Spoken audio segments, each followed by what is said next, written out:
bâtit beaucoup aujourd'hui à Bry-sur-Marne. Je sais que parfois c'est critiqué. Je pense que c'est nécessaire aussi parce qu'on a besoin que les jeunes restent à Bry-sur-Marne. J'aimerais bien qu'on remette les enseignes qu'il y avait avant, qui étaient l'identité de la ville de Bry. Il y avait des enseignes lumineuses avec le nom de tous les commerçants. J'aimerais que ce soit pas que ce grand artère, qu'il y ait aussi des petites choses, notamment les petites rues perpendiculaires. D'y intégrer beaucoup plus de services, en particulier pour les personnes qui travaillent dans les entreprises, qui pourraient permettre au centre-ville de capter des richesses. Vous avez vu ce que les Briards nous ont dit au printemps. Maintenant, c'est à vous la parole. C'est une ville qui est globalement calme, c'est une ville qui est globalement verte, c'est une ville surtout qui est préservée. Le soir, c'est absolument mortel. On s'enfuit à nos gens, on s'enfuit dans Paris. Pas de bar, pas de ciné, pas de restaurant, rien du tout, tout est noir. Le gros problème, c'est entre la Grande Rue et le RER, on a une coupure. Il faudrait qu'on arrive à avoir une continuité. Ce qui est sûr, c'est qu'on a de moins en moins d'espaces de parking dans le centre-ville pour se garer. Ça, c'est une évidence et ça va être de pire en pire. Donc, est-ce qu'il ne faudrait pas, parfois, sur certaines journées, faire des tests de rue piétonne, accompagnés par des transports propres? Il manque en fait à Bry, dans le centre-ville, des lieux conviviaux. Alors, je pense notamment au parc de Latte de Tassigny et Paul Berthet, où il manque un food truck avec des cafés, des petites tables. Il faut développer des places. Aujourd'hui, dans toutes les villes qui ont un cœur qui bouge, qui vit, c'est autour d'une place qu'on discute. Ce qui se fait beaucoup maintenant, c'est des espaces de coworking qui permettraient justement de créer des lieux où se retrouver et où justement faire des expositions, etc. Je retiens ce qu'a dit Madame tout à l'heure autour d'un centre culturel et ce qu'a dit également le monsieur autour d'un pôle de compétitivité autour de l'image et du numérique. Ce pôle de compétitivité pourrait être sur Bry et avoir des partenariats à Bry ou même dans le monde entier.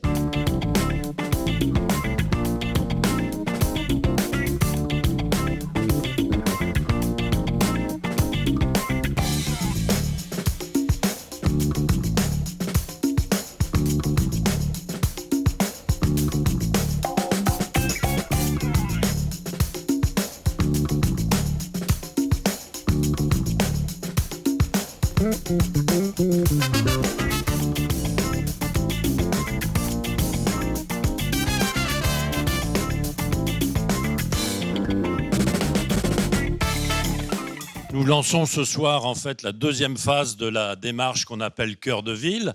On a fait la première phase l'année dernière. Quel est le devenir de notre centre-ville? Et puis pour ceux qui ont participé, mais beaucoup d'entre vous ont participé, on a bien vu, c'est quel est le devenir de notre ville, puisque le centre-ville c'est bien, mais finalement vous avez élargi le centre-ville à la totalité de la ville. Moi j'attends une ville qui effectivement s'adapte au climat, puisque bientôt on aura des très gros soucis avec effectivement les canicules, avec la recherche de fraîcheur. Donc ça serait une ville effectivement un peu plus arborée et tournée vers le climat. Moi j'habite sur les Hauts-de-Bry. J'ai vu des propositions qui sont assez séduisantes, notamment une passerelle qui passerait au-dessus de la ligne de chemin de fer et qui pourrait relier le bas de Bry au haut de Bry, où il y a l'INA, l'hôpital Saint-Camille, enfin un quartier qui a besoin de un petit peu peut-être se faire à nouveau connaître. Le process qu'on a eu pendant une année nous a permis un petit peu de mettre en perspective des idées. Et c'est vrai que ce que j'ai pu dire il y a un an, je le dirai probablement pas de la même façon aujourd'hui. Ce que j'attends en fait de cette soirée, et je ne suis pas surpris, c'est très bien d'échanger, mais il faudra vite passer à la phase de décision et d'implémentation. Je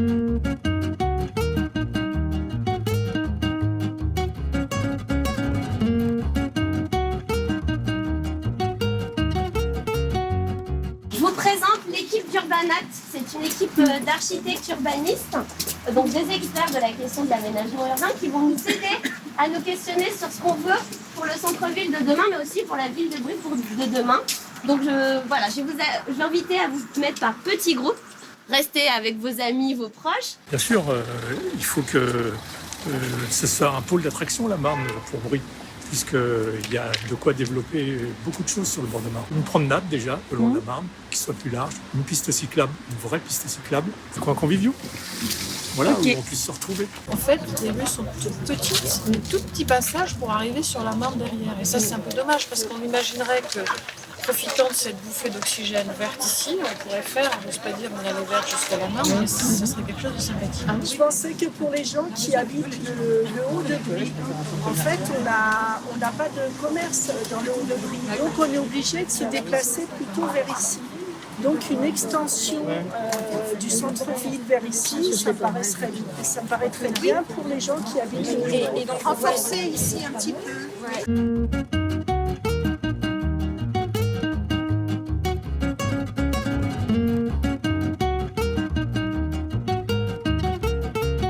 Moi, l'idée, c'était de dire il y a un espace vert là, entre les deux. Bon, soit on s'achète des chaussures de montagne parce que c'est une montagne, soit on en fait quelque chose d'accessible, un peu plat, sur une petite surface, et on en fait un endroit où on peut aller. Nécessitant un pont, j'en sais rien. C'est une idée. L'avenir, il faut voir l'avenir. Si on imagine que dans 20 ans, il n'y aura peut-être plus les mêmes commerçants en centre-ville. Les jeunes, ils achètent sur Internet. Et comment ils achètent pendant 20 ans, on n'en sait rien. Donc notre ville sera peut-être plus touristique. Qu'est-ce que vous entendez par musée? Non mais je veux dire quelque chose qui soit vraiment... Un vrai musée non, pas un vrai musée. Quelque chose qui soit d'abord invisible, communiqué, et puis qui soit interactif aussi. Parce que maintenant, les gens aussi, et les jeunes notamment, parce que les jeunes aussi, il faut les amener à la culture. Et puis, il y a cette idée de se dire qu'à un moment donné, peut-être que le centre-ville, on le voit bien quand on vient de la Villa Daguerre jusqu'ici, en fait, on croise une rue qui est très routière et donc qui casse les continuités piétonnes jusqu'à ce centre-ville. Et donc, du coup, on se pose la question de savoir comment on pourrait assurer cet épaississement, cette amplification du centre-ville, tant du point de vue de ses commerces, de programmes, que du point de vue des continuités. Donc, est-ce que vous avez des choses à dire là-dessus? La semaine dernière, on a fait la balade vers la place Carnot, vers le RER. Un monsieur a dit, ici, il y a beaucoup de commerces bio. Donc, pourquoi pas dire, voilà, ça, c'est le centre-ville de Brie. Et puis, si vous voulez du bio, allez à cet endroit. Pourquoi ne pas faire un autre centre satellitaire dans les Hauts de Brie avec une autre thématique?